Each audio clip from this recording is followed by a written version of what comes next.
Donc,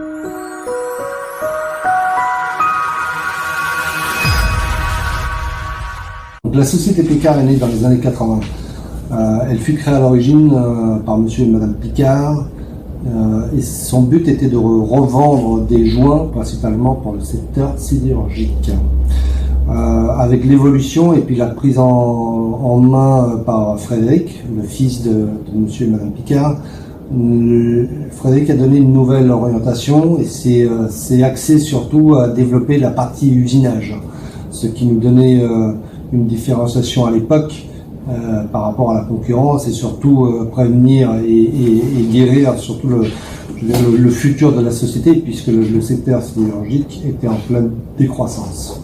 Aujourd'hui, nous fabriquons des pièces principalement pour le secteur de l'alimentation, des pièces sur une niche de marché qui est les dosifications des produits et dans la partie dosification, tout ce qui est éléments d'étanchéité. Donc des pièces produites en matériaux plastiques, composites, donc que ce soit des caoutchoucs ou des matières plastiques comme le pomme ou le pic, pour ne citer que c'est deux principales, mais aussi en inox, donc tout matériau aussi tendre que dur. Vous avez opéré récemment une transition numérique et environnementale, pouvez-vous nous en dire plus ? Tout à fait, donc la transition numérique elle s'est faite sur deux niveaux, ou deux orientations complémentaires. La première était l'élimination et l'objectif d'arriver au zéro papier. Aujourd'hui, on a réduit nos consommations de papier d'environ, on l'a divisé par 5 à peu près, pour faire simple.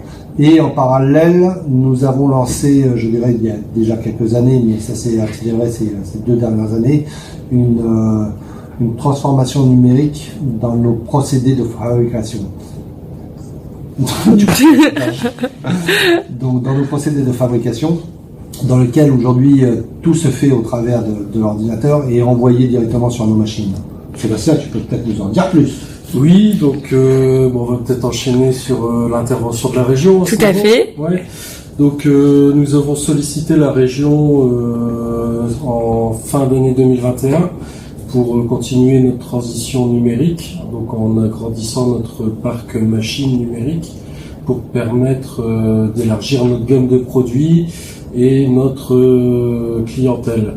Donc à ce titre, nous avons obtenu de la région une aide de l'ordre de 20% sur l'enveloppe de financement envisagée pour cette année 2022 qui s'élève à peu près à 400 000 €.